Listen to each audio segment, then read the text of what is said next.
Prime time को पेश करने में ताउन किया है राशि स्टोन्स इंडिया, लीला होटल के पीछे, Banjara hills road number 3, Hyderabad. Phone number 9912041041।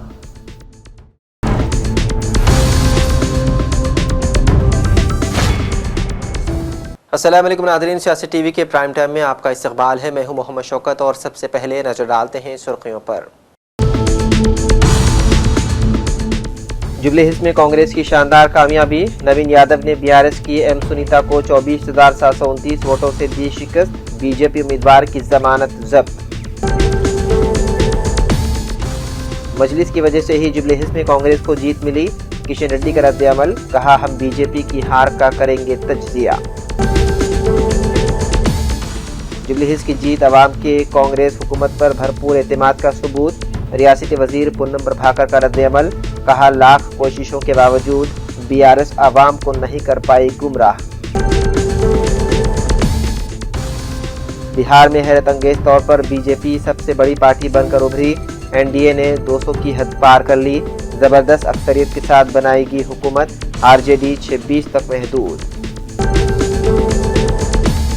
Bihar में मजलिस ने भी 5 सीटें कर ली हासिल, कांग्रेस 6 तक महदूद। इलेक्शन कमीशन की मिलीभगत से बहुत बड़ा गेम हुआ है, संजय सिंह का इल्जाम, कहा इंतखाब हाईजैक कर लिया गया। जंगबंदी के बावजूद फलस्तीन में इसराइल की बर्बरियत जारी, 3 शहीद, दर्जनों जख्मी, मगरबी किनारे में भी 2 बच्चों को फायरिंग करके कर दिया गया शहीद। और इसराइली मुजालिम तालीम से ना रोक सके, इंटर इम्तिहानात में 11 फलस्तीनी लड़कियों ने हासिल की टॉप पोजीशन। तो नाज़रीन, ये थी सुर्खियां। खबरों की शुरुआत करते हैं आज की सबसे अहम खबर से। जुबली हिल्स ज़िमनी इंतखाब की वोटों की गिनती मुकम्मल हो गई है और रिटर्निंग ऑफिसर साईराम ने कांग्रेस उम्मीदवार नवीन यादव की शानदार जीत की बाज़ाब्ता तस्दीक कर दी है। नवीन यादव ने 98,988 वोट हासिल करते हुए फैसलाकुन बरतरी बनाई है।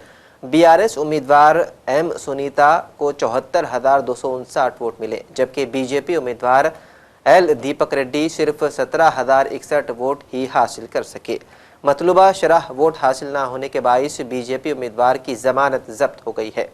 नवीन यादव ने मजमूई तौर पर 24,729 वोटों की भारी अक्सरियत से कामयाबी हासिल करते हुए जुबली हिल्स में कांग्रेस का परचम लहरा दिया।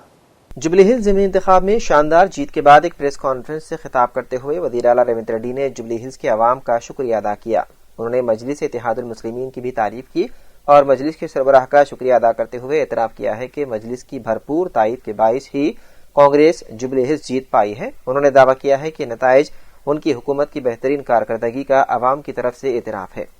खासकर इस बाई इलेक्शन चुनाव में एमआईएम हम साथ हमारे लिए कांग्रेस पार्टी को मदद देकर इस चुनाव में ये जीत हासिल करने के लिए जो मदद किया, एमआईएम सदर असदुद्दीन ओवैसी, उनके भाई अकबरुद्दीन ओवैसी को कांग्रेस पार्टी के तरफ से, हमारे कांग्रेस कार्यकर्ता के ओर से हम धन्यवाद बोलना चाहता है।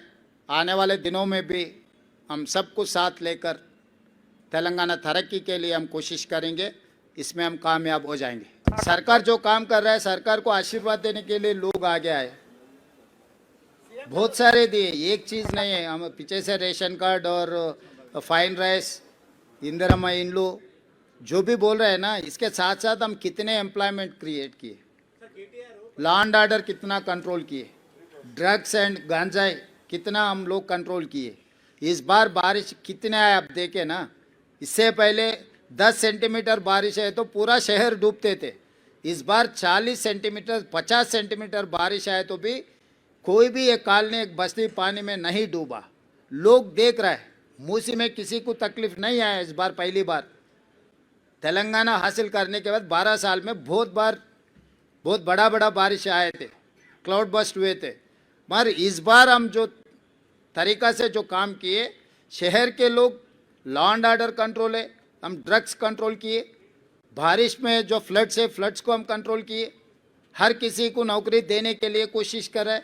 और आगे डेवलपमेंट के लिए भी हम लोग जो एक्शन प्लान है, December 8th and 9th we are going to dedicate our Telangana rising 2047 vision document. तो हम लोग आगे आने वाले दिनों में, मैं पहले से ही एक ही बात कहा, 2004 से 2014 तक हम लोग जो काम किए 10 साल, उसके बाद 10 साल बीआरएस ने काम किया, आज आने वाले 10 साल हम लोग काम करने वाले। 4 to 14 जो रुक गए, in continuation of that development we are going to take policy decisions. Thank you. वहीं दूसरी जानिब बीआरएस के कारगुजार सदर केटीआर ने जुबली हिल्स में कांग्रेस की जीत को इख्तिदार की ताकत का नतीजा करार देते हुए कहा कि हम उन नतीजों से मायूस नहीं हैं। उन्होंने बीआरएस के कारकुनों को भी पैगाम देते हुए कहा है कि उन्हें मायूस होने की जरूरत नहीं है। మరి మా కార్యకర్తలకు కూడా నేను చేసే విజ్ఞప్తి, సన్నద్ధం అవుదాం. అన్ని రకాలుగా ప్రజాక్షేత్రంలో మనం ఈ ప్రభుత్వాన్ని నిలదీయడంలో సఫలమైనాం. ముఖ్యంగా మా సోషల్ మీడియాలో పనిచేసే మా తమ్ముళ్ళు చెల్లెళ్ళకు కూడా నేను హృదయపూర్వకంగా అభినందనలు చెప్తా ఉన్నాను. సోషల్ మీడియాలో మీరు చేస్తున్న పని, మీకు ఎవరికి నేనేమి పార్టీ తరపున జీతం ఇవ్వడం లేదు, మీకు ఎవరికి నేను ఇచ్చేదేమీ లేదు. అయినప్పటికీ వాలంటరీగా పార్టీ మీద ఉన్న ప్రేమతో, నాయకుడు కేసీఆర్ గారి మీద ఉన్న అభిమానంతో మీరు చేస్తున్న కృషి, మీరు చేస్తున్న పని ఏదైతే ఉన్నదో మనస్ఫూర్తిగా నేను మీకు కూడా ధన్యవాదాలు తెలియజేస్తా ఉన్నా. అట్లాగే మా పార్టీ కార్యకర్తలకు, మరి మా గులాబీ కుటుంబ సభ్యులందరికీ నేను చేసే ప్రార్థన, దీంతో మనం నిరాశపడవలసిన అవసరం లేదు, బాధపడవలసిన అవసరం లేదు. తప్పకుండా ముందుకు పోదాం. అట్లా అనుకుంటే ఇవాళ జాతీయ స్థాయిలో కూడా మీరు చూసినట్టయితే మరి కాంగ్రెస్ పార్టీ బీహార్లో తన ఉనికిని కోల్పోయే పరిస్థితి ఉన్నది. కాబట్టి ఇవన్నీ సహజం, గెలుపులు ఓటములు సహజం. దీన్ని ఏదో పెద్ద సెట్ బ్యాక్ లాగా చూసుకోవాల్సిన అవసరం లేదు. తప్పకుండా మరింత బలంగా వద్దాం, ముందుకొద్దాం. ఒక రబ్బర్ బంతిని గోడకేసి కొడితే ఎట్లయితే తిరిగి బలంగా వెనకకొస్తుందో అట్లా మనం కూడా తప్పకుండా తిరిగి వెనక్కొద్దాం. పెద్దలు కేసీఆర్ గారు తిరిగి రాష్ట్రానికి ముఖ్యమంత్రిగా మళ్ళీ బాధ్యతలు చేపట్టేదాకా ఎవరి శక్తి మేరకు వారు శక్తి వంచన లేకుండా కష్టపడదామని చెప్పి మా నాయకులు. उनका कहना था कि बीआरएस मजालिस मुकामी और बल्दी इंतखाबात में पूरी ताकत के साथ अपना मुजाहरा करेगी। उन्होंने रेवंत रेड्डी को तनकीद का निशाना बनाते हुए कहा है कि उनकी क़ियादत में कांग्रेस हुकूमत ने उन 2 सालों में अपने आप को एक इंतहाई नाकारा हुकूमत साबित किया है और ये अवाम बखूबी जानते हैं। उनका कहना था कि मजालिस मुकामी और बल्दी इंतखाबात में अवाम यकीनन कांग्रेस को इसकी खराब कारकर्दगी के लिए सबक सिखाएंगे। और वहीं जुबली हिल्स हल्के असेंबली से शानदार कामयाबी के बाद कांग्रेस के उम्मीदवार नवीन यादव ने अवाम से इजहार तशक्कुर किया है। मीडिया से बात करते हुए उन्होंने कहा है कि अवाम ने उन पर भरोसा किया और वो अवाम के भरोसे पर पूरा उतरेंगे। उनका कहना था कि हल्के जुबली हिल्स की तरक्की उनका मिशन है और उनके लिए वो अभी से जुट जाएंगे। Jubilee hills by election results సందర్భంగా మా జూబ్లీ హిల్స్ ప్రాంత ప్రజలందరూ కూడా దాదాపు 25,000 మెజారిటీతో నన్ను ఆశీర్వదించినందుకు నా ప్రాంత ప్రజలందరూ కూడా ప్రాధాన్య నమస్కారాలు తెలియజేస్తూ, ధన్యవాదాలు తెలియజేస్తూ, ఏదైతే నమ్మకం నా మీద పెట్టుకొని మా పిల్లోడు, మా బస్తీ పిల్లోడు, మా కొడుకు, మా తమ్ముడు మాకు అండగా ఉంటాడు, మా కష్టాల్లో నిలబడతాడు, మా సమస్యలు పరిష్కరిస్తాడని ఎంతో నమ్మకంతో నాకు ఈ అవకాశం కల్పించారు. వారి సేవ చేసుకోవడానికి ఈ అవకాశం కల్పించినందుకు వారందరికీ కూడా ధన్యవాదాలు తెలియజేస్తూ, అదేవిధంగా కాంగ్రెస్ అధిష్టానం సోనియా మేడం గారు, రాహుల్ గాంధీ గారు, మల్లికార్జున్ ఖార్గే గారు, కేసీ వేణుగోపాల్ గారు, అలానే మా ముఖ్యమంత్రి గారు, మా ప్రియతమ నాయకులు మా అన్న రేవంత్ అన్న గారికి, మా అధ్యక్షులు పిసిసి అధ్యక్షులు మహేష్ కుమార్ గౌడ్ గారికి, ఇన్ఛార్జ్ మేడం నటరాజన్ గారికి, విశ్వనాథం గారికి అండ్ ఎంటైర్ క్యాబినెట్ మంత్రులందరికీ అండ్ మా ఎమ్మెల్యేలకి, చైర్మన్స్కి, మా పార్టీ కార్పొరేటర్స్, స్థానిక కార్పొరేటర్స్కు, ప్రతి ఒక్క కార్యకర్తకి ఎంతో కష్టపడ్డందుకు వాళ్ళందరూ కూడా ధన్యవాదాలు తెలియజేస్తూ, మరి మా పార్టీ పెద్దలు నా మీద నమ్మకం పెట్టుకొని నాకు అవకాశం కల్పించినందుకు మా పార్టీ పెద్దలు కూడా ధన్యవాదాలు తెలియజేస్తూ, ఈరోజు పార్టీ కార్యకర్తలు ఎంటైర్ కాంగ్రెస్ పార్టీ సిస్టమ్ అంతా జూబ్లీస్లో ఎంతో కష్టపడి కాంగ్రెస్ పార్టీని నన్ను ఇక్కడ గెలిపించుకోవడానికి నిరంతరం కృషి చేసినటువంటి ప్రతి ఒక్క కార్యకర్త నుండి ముఖ్యమంత్రి వారికి, అధిష్టానం అందరూ కూడా ధన్యవాదాలు తెలియజేస్తూ, ఏదైతే ప్రజలు నా మీద నమ్మకం పెట్టుకొని ఇక్కడ అభివృద్ధి చెందుతుందని, భవిష్యత్తు బాగుంటుందని నమ్మకంతో ఇచ్చినారో, దాదాపు 200 కోట్లతో అభివృద్ధి కార్యక్రమాలు చేపట్టినాం గతంలో. ఇప్పుడు ఈ యొక్క ఇంత మంచి ఆశీర్వదించినారు పెద్దలు ముఖ్యమంత్రి గారి దృష్టికి మా ప్రాంత సమస్యలన్నీ కూడా తీసుకెళ్ళి అన్నీ కూడా శాశ్వత పరిష్కారం చేయడానికి నిరంతరం కృషి చేస్తా. ప్రజల్లో అంటే గతంలో బీఆర్ఎస్ వాళ్ళు గెలిచినప్పుడు కొన్ని కక్షపూత రాజకీయాలు చేస్తుండే, నవీన్ యాదవ్ దగ్గర అటువంటివి ఉండవు.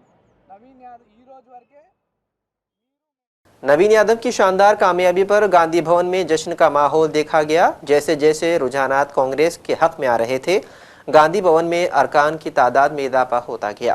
कांग्रेसी कारकुनान ने गांधी भवन में जमकर आतिशबाजी की और जश्न मनाया। వాళ్ళ అహంకారానికి ఎలక్షన్ జరుగుతుంది కానీ వాళ్ళ అహంకారం తగ్గించుకొని ఆ దొరల పాలన నుంచి వాళ్ళు బయటికి రావాల్సిందిగా నేను ఇప్పటి కూడా కోరుకుంటున్నాను. ఎందుకంటే వాళ్ళ ప్రచారంలో వాళ్ళు ఏమన్నారు, కేటీఆర్ నన్ను చూసి ఓటేయమన్నారు. అభ్యర్థిని చూసి కాదు, నన్ను చూసి ఓటేయండి, కేసీఆర్ని చూసి ఓటేయమన్నాడు. ఈ ఓటమి కేసీఆర్ కేటీఆర్ది, బీఆర్ఎస్ పార్టీది, హరీష్ రావుది. కాబట్టి రాష్ట్ర ప్రజలందరూ కూడా మరొకసారి మీరు రేవంత్ రెడ్డి గారి పరిపాలనకు మీరు ఓటేసినందుకు మీకు అందరూ కూడా కృతజ్ఞతలు, ధన్యవాదాలు తెలియజేస్తున్నాను। रियासती वजीर पूनम प्रभाकर ने जुबली हिल्स में कांग्रेस की शानदार जीत पर रद्द-ए-अमल जाहिर करते हुए कहा है कि इब्तिदा में बीआरएस के बाज़ कायदीन ने हंगामा राई के जरिए माहौल बिगाड़ने की कोशिश की थी। उन्होंने कहा है कि जुबली हिल्स में कांग्रेस को शानदार जीत से हमकिनार करके अवाम ने रेवंत रेड्डी की हुकूमत पर अपने भरपूर एतमाद का इजहार किया है। హైదరాబాద్ పార్లమెంట్ కార్పొరేటర్స్ ఇతరత్ర చాలా మంది నాయకులు వాళ్ళు టీవీలలో వీడియోలకు బయటలు ఇచ్చినారు. ఇది పరిస్థితి. వాళ్ళే అన్ని రకాల ప్రయత్నాలు చేసినారు. అసహనంతో వాళ్ళు ఓడిపోతున్న దానికి కారణం చూపెట్టుకోలేక ఈ కారణం చూపెడుతున్నారని భావిస్తున్నారు. జూబ్లీ హిల్స్ ఉప ఎన్నికల్లో ప్రజాపాలన ప్రభుత్వ కార్యక్రమాల ఆలోచన సరళి గాని, ఆ నియోజకవర్గం అభివృద్ధి ఆకాంక్షించే వాళ్ళు గాని కంటోన్మెంట్ ఉప ఎన్నికల్లో ఏ విధంగా కాంగ్రెస్ పార్టీని గెలిపించినారో జూబ్లీ హిల్స్ కూడా కాంగ్రెస్ పార్టీ అభ్యర్థిని గెలిపిస్తారని చెప్పినారు.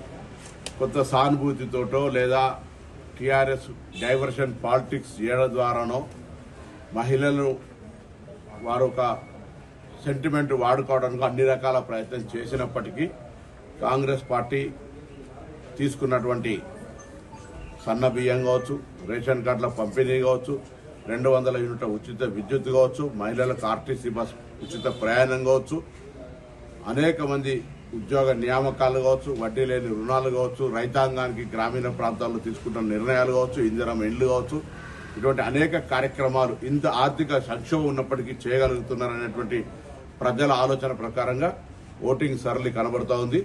తప్పకుండా ఇది ముందు నుంచి కూడా చెప్తాను, మా ప్రభుత్వం ప్రజలకు అన్ని రకాల అంశాలతోటి క్షేత్రస్థాయి దాకా చేరే విధంగా పనిచేస్తామని చెప్పినాం. ఈ ఫలితం అందుకు నిదర్శనం. తప్పకుండా భవిష్యత్తులో కొంత దుష్ప్రచారం ఏ విధంగానైతే టీఆర్ చేసో ఆ అంశాలన్నీ పరిగణలోకి తీసుకొని మరింతగా గట్టిగా మా ప్రభుత్వం ప్రజల సంక్షేమం కొరకు పనిచేస్తుంది. ఇంత ఒకసారి పోలింగ్ సరళి తెలిసినట్టయితే నియోజకవర్గం మొత్తంగా అట్లా ఒకటో వారా అటు ఇటు ఎక్కడన్నా ఉన్నా కూడా టోటల్ ఓవరాల్ గా కాంగ్రెస్ పార్టీకి మెజారిటీతో గెలుస్తాం. ముందు నుంచి చెప్తున్నట్టుగా బీజేపీకి 10,000 ఓట్లు రావన్నా। वहीं जुबली हिल्स ज़िमनी इंतखाब में बीजेपी अपनी जमानत भी ना बचा सकी, जिस पर मरकजी वजीर और बीजेपी लीडर किशन रेड्डी ने रद्द-ए-अमल जाहिर किया। उन्होंने कहा है कि जुबली हिल्स में बीजेपी ने अपनी जानिब से पूरी कोशिश की। किशन रेड्डी का कहना था कि मजलिस की हिमायत और पैसे के इस्तेमाल के बाइस ही कांग्रेस कामयाब हुई। उन्होंने वादे किया है कि पार्टी उस शिकस्त का तज्जिया कर रही है। हैदराबाद के जुबली हिल्स असेंबली हल्के के ज़िमनी इंतखाब की गिनती से कुछ ही घंटे कबल एक अफसोसनाक वाक़या पेश आया। नेशनलिस्ट कांग्रेस पार्टी यानी कि एनसीपी के उम्मीदवार 40 साल मोहम्मद अनवर दिल का दौरा पड़ने से अचानक इंतकाल कर गए। बताया गया है कि अनवर का ताल्लुक शहर के एरागड्डा से था। उनकी अचानक मौत ने सियासी हलकों और मुकामी अवाम ने सदमे की लहर दौड़ा दी। इंतखाबी नताइज के ऐलान से पहले उम्मीदवार की मौत ने माहौल को इंतहाई गमगीन और सनसनीखेज बना दिया। और अब बात करते हैं बिहार के नताइज की। बिहार असेंबली इंतखाब में एनडीए एकतरफा फतेह हासिल करते हुए दिखाई दे रही है। शाम 6 बजे तक हासिल रिजल्ट पर नज़र डालें तो बीजेपी 37 सीटों पर और जेडीयू 24 सीटों पर जीत चुकी है। ये दोनों पार्टियां बिलतरतीब 53 और 59 सीटों पर आगे भी चल रही है। वहीं दूसरी तरफ आरजेडी 6 सीटों पर जीत हासिल कर चुकी है और 20 सीटों पर सबकत बनाई हुई है। जाहिर है महागठबंधन की सबसे बड़ी पार्टी आरजेडी की कारकर्दगी इंतहाई ख़राब है, जबकि बिहार में सबसे ज़्यादा सीटों पर आरजेडी ने ही अपने उम्मीदवार खड़े किए थे। बिहार असेंबली इंतखाबात के नताइज का सिलसिला जारी है। उन नताइज में एनडीए ने अपनी पोजीशन मजबूत कर ली है, जबकि महागठबंधन शिकस्त फाश से दो चार हो गया है। ताज़ा तरीन नताइज के मुताबिक बीजेपी 92 सीटों के साथ सबसे बड़ी जमात बनकर उभरी है, जबकि नीतीश कुमार की जनता दल यूनाइटेड को 81 सीटें मिली है, जबकि रामविलास पासवान की एलजेपी को 21 सीटें मिल रही है। इस तरह एनडीए ने 200 के हिंसे को पार कर लिया, जबकि तेजस्वी यादव की राष्ट्रीय जनता दल महज 26 सीटों तक महदूद होकर रह गई है। उन नताइज पर बीजेपी और नीतीश कुमार के हलकों में जबरदस्त जश्न का माहौल देखा जा रहा है। नाजरीन, प्राइम टाइम में फिलहाल वक्त हो चला है एक मुख्तसर से वक्फे का।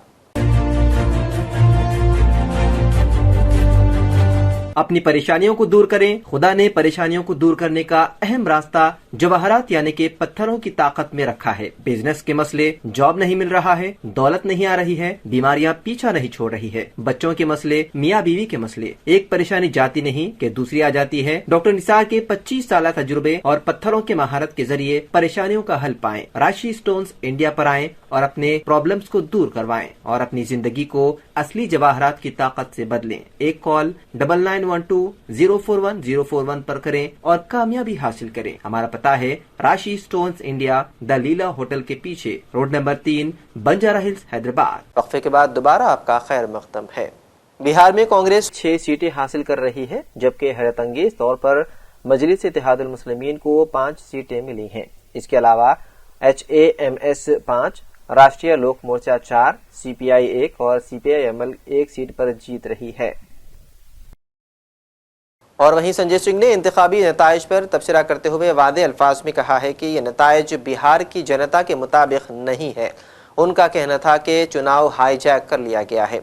उनका मानना है कि SIR के नाम पर 80 लाख वोट काटे गए और 5 लाख फर्जी वोट शामिल किए गए। उनका कहना था कि चीफ इलेक्शन कमीशन ने पहले ही वजीर आजम मोदी को जीत का तोहफा दे दिया था। उनका ये भी कहना था कि इलेक्शन कमीशन की ज़बरदस्त मिली भगत के नतीजे में ये चुनाव बीजेपी और एनडीए जीत पाई है। उन्होंने सवाल किया कि आवाम के फैसले को अगर इस तरह से हाईजैक कर लिया जाए तो फिर चुनाव का मतलब ही क्या रह गया है।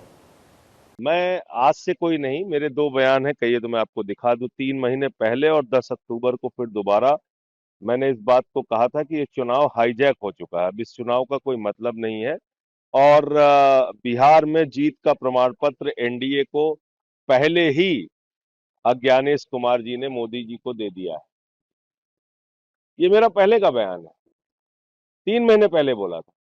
80 लाख वोट जिस राज्य में काट दिए जाएंगे, जिस राज्य में 5 लाख वोट डुप्लीकेट बनेंगे, जिसमें 1 लाख वोट अता पता नहीं किसका है, उस राज्य के चुनाव परिणाम क्या होंगे? आप सहजता से इस बात को समझ सकते हैं।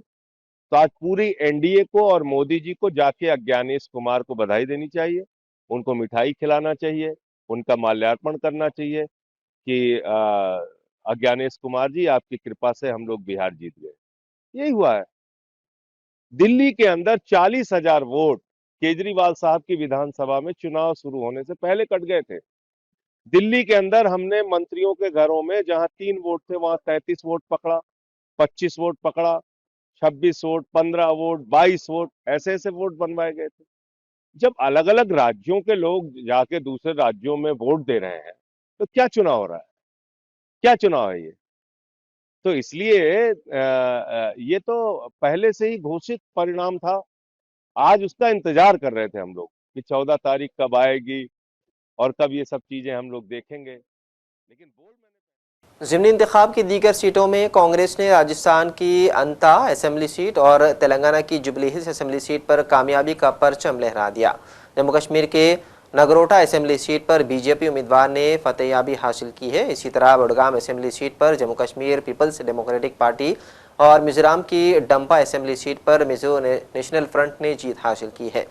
पंजाब की तरनतारन असेंबली सीट पर आम आदमी पार्टी उम्मीदवार हरमीत सिंह सिंधु को जीत मिली है।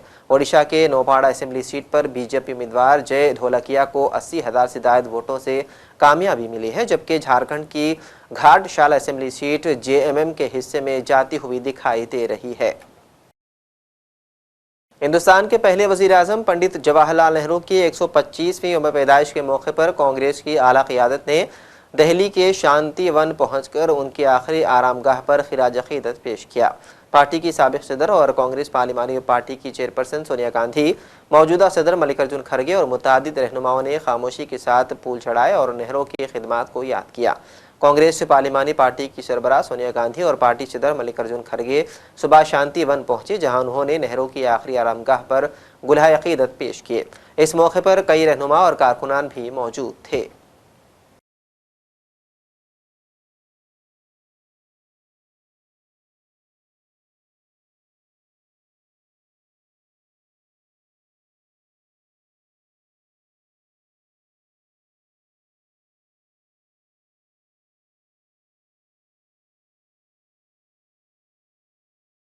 मुंबई में उर्दू और दिल्ली के तहजीब को जिंदा रखने के लिए एक ड्रामे का एहतमाम किया गया। इस ड्रामे के लिए मरकजी किरदार अदा करने वाले अंजान श्रीवास्तव, राकेश बेदी, मनीष वाधवा ने अपने किरदार के जरिए दिल्ली के नफीस उर्दू को जिंदा करने का काम किया। ये फरतुल्ला बेग का जो आखिरी मुशायरा हुआ था दिल्ली में, उसके ऊपर बेश कैफी साहब ने इसको ड्रामेटाइज करके प्ले लिखा था। और उस ज़माने में बहुत तिप्टा के जो दिग्गज कलाकार थे इसमें थे बलराज सानी साहब, A.K. हंगल साहब, इवन कादर खान, यूनुस परवेज़ और रमेश तलवार, मैक मोहन, गीता सिद्धार्थ, और इसे सत्यू ने डायरेक्ट किया था और कुलदीप सिंह जी ने इनका म्यूज़िक दिया है।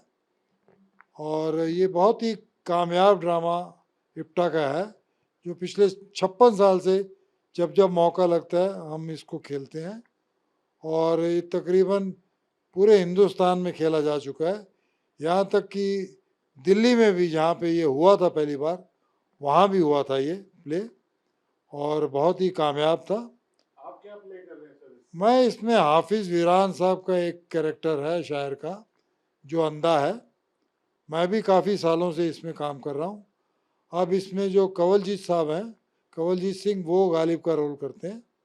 इसके पहले भरत कपूर करते थे, उसके पहले हंगल साहब करते रहे हैं, उसके पहले बलराज जी ओरिजिनली करते थे, और बीच बीच में कैफी साहब की आवाज़ है इसमें।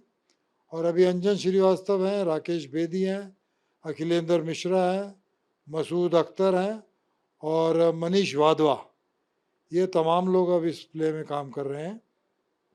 तो आज इसको हम सेलिब्रेट कर रहे हैं 56वां साल, और इप्टा ने ट्रॉफीज़ बनाई है जो सभी एक्टर्स को दी जाएगी, बल्कि उनको भी दी जाएगी जिसने इस प्ले में रोल किया है, जब भी किया था, जिस साल भी किया था, जितने लोगों ने इसमें पार्टिसिपेट किया सबकी ट्रॉफी बनाई गई है। तो ये किस तरह से वो एक आदमी था मौलवी करीमुद्दीन, उसने सोच लिया कि एक दिन मैं एक मुशायरा करता हूँ दिल्ली में।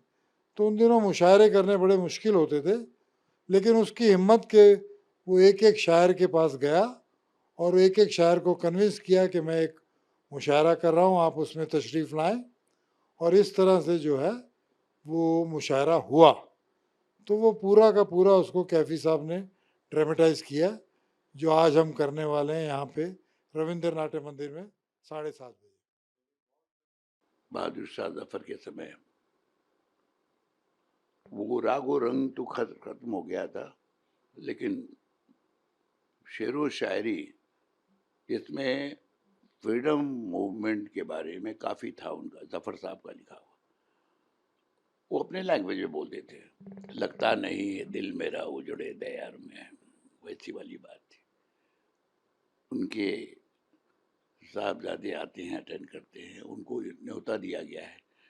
अब ये मुझे मालूम नहीं इतिहास कि उनकी उस वक्त तबीयत ख़राब थी, नहीं तो वो मुशायरे में ज़रूर आते।